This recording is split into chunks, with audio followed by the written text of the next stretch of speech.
Mon frère était dans un réseau, moi dans un autre, avec ma mère. Jean-Pierre stockait et accumulait des armes. Ils ont été arrêtés à 7.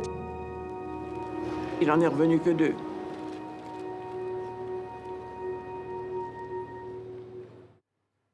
Hello and welcome to this week's film show here on Encore. We're starting with a feature that, in less than 25 minutes running time, delivers a powerful, devastating story and brings a new personal dimension to Second World War history. Colette won this year's Academy Award for Best Documentary Short. Its titular character is a former French resistant whose brother died in a Nazi camp in Germany. The film follows her trip to that site, accompanied by a young historian, Lucie. Here's a look at the film and more from Colette on making it.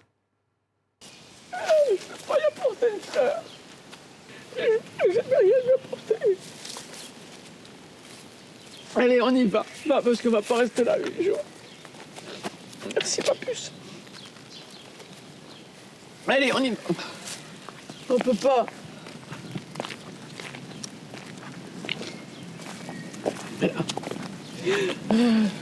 Voilà.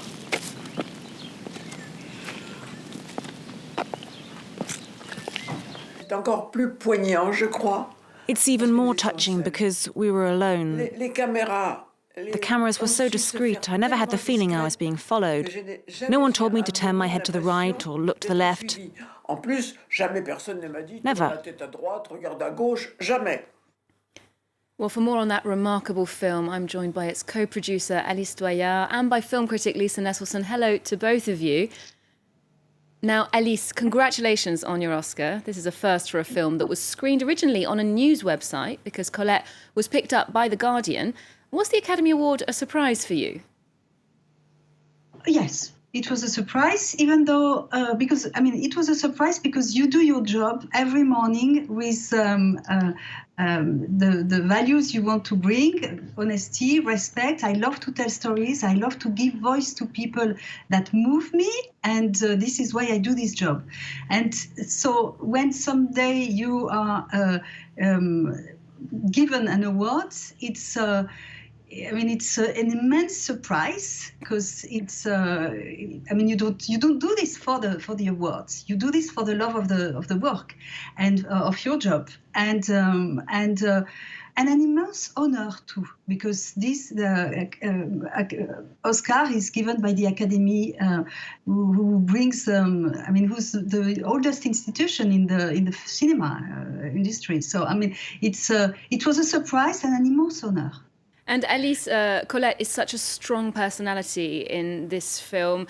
How does she feel about the success of the film? I know she was reluctant to take part in the beginning. We had 6 months of discussion with Colette to understand or to discuss about what would make sense for her to share a new experience with us and with the team of the film. We had decided to take her to the concentration camp, and when we told her that we would be very careful and that she would be on her own, and finally with even this young Lucie that I found on another project, it was really for her it made sense, and she said, "Yeah, let's go." We committed to create around her a nest of honesty and respect, where she could be who she wanted to be. She could express her emotions and her memories and her story. Trusting us that we would take good care of her words. You had hours and hours of footage. How did you decide on the length of this film? And is there anything you were sorry to have to leave out? So indeed, there were hours of footage, but on site, we already knew when we had something very strong. And so it was then a matter to make it sing and to see how the story would develop with as much power as we lived ourselves when we were filming it.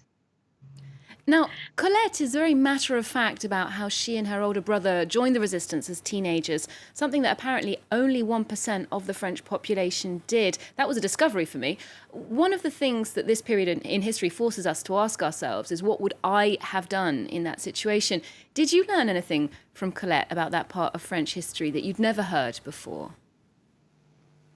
What I want to say is that what would we have done during the World War II is a question that we all had during the filming, and we all ask ourselves, okay, by discussing with Colette, whether we would have been like Colette, or whether we would have been like most people, which is let's wait and see what's going on. And but personally, my grandmother was also a resistant, so I had a personal contact with this idea, and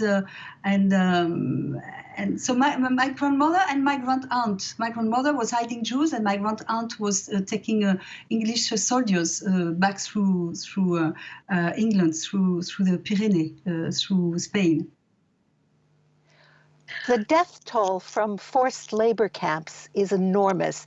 One of the reasons we know the exact date that Jean-Pierre died, just 3 weeks before the Allies arrived, is that the Germans kept meticulous records. Did working on this film and telling this story change your ideas about keeping rigorous statistics and the importance of archives?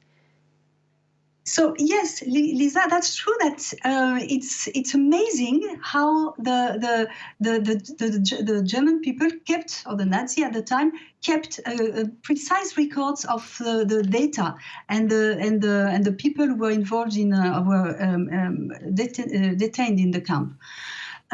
What is clear also is that data are complex. They are figures, and when we say 1%, 10%, it's always delicate in this time of crisis, it's delicate to know exactly the exact figures. So to have a record of people being detained in the camp was something indeed, very striking. And indeed, the result is a very important, powerful document for generations of the future and historians of the future. Thank you so much for joining us today, Alice, for that film, Colette. Now, next, moving on to a great American movie tradition, The Road Trip. A new animated feature, The Mitchells versus the Machines, manages to combine that with a battle to save humanity from extinction.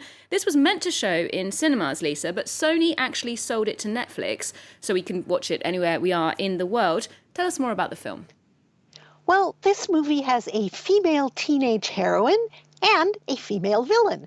And it subtly champions those of us who don't have 20/20 vision in the 2020s. 3 of the 4 members of the Mitchell family, Katie, who narrates, her dad and her mom wear glasses. Her younger brother doesn't. But the family's wall-eyed pug sees double and has no depth perception. The people who made this film have marshaled their human intelligence to spoof artificial intelligence, which may or may not be a laughing matter in the near future, but is a rich source of fun here. Katie and her dad have grown apart. He's an outdoorsy technophobe, and she's a screen-obsessed budding filmmaker. When Katie gets accepted to a film school in California, the family sets out to drive from Michigan to the West Coast. But the machine apocalypse interferes with their plans. Okay, well, let's take a look at The Mitchells versus the Machines. We're the last people left. It's up to us to save the world. 10 and 2. There you go. My daughter, listen to me! Mitchells have always been weird, and that's what makes us great. Hold on a second. What's a Furby?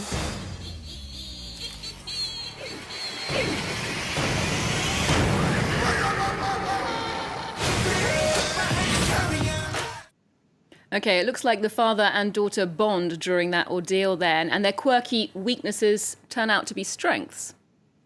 I can tell. You've been to the movies before, haven't you? Well, there is a template here, but it's been packed with irreverent references to other movies and vintage toys and YouTube in a very kinetic style that incorporates margin doodles and animation that ranges from basic to lavish. And the dog turns out to be absolutely key to thwarting the villain, a vindictive electronic personal assistant who has been thoughtlessly spurned by her programmer. The rampaging robots are what results when a careless inventor says, "We just gave your smartphone arms and legs." There are days when I'm sure my computer has its own agenda. So we humans had better laugh at machines while we still can, because there may not be a quirky family handy to rescue us when they take over. Scary thought. Well, finally, 3 of Roman Polanski's early films have been remastered, and are out this week on DVD. One of them is Repulsion. That was Polanski's first film in English after he worked in Polish initially. It's set in London in 1965, and it stars Catherine Deneuve. How does it look today? This movie remains stunningly good and thematically riveting 55 years later. Deneuve, then 21, couldn't be better as Carol, a Belgian woman who works as a manicurist and shares a London flat with her older sister. It is a frightening portrait of mental illness told from Carol's point of view. The visual form and the performances are absolutely lacerating in gorgeous black and white. Carol is beautiful, exactly the sort of looks that men are drawn to, but she's skittish and withdrawn. She doesn't have the emotional skills to relax around men. Although her would-be suitor Colin is respectful and considerate, Polanski is a master of conveying tension and distress. The film is structured so that we experience what it must feel like to be slowly cracking up. The psychological horror builds to an understandable but still shocking crescendo. That does indeed sound very ahead of its time. Thank you very much for that roundup, Lisa. We'll leave you with a glimpse of Repulsion. Do remember our website. We're also on Twitter, Facebook and Instagram. There's more news coming up on France 24 just after this.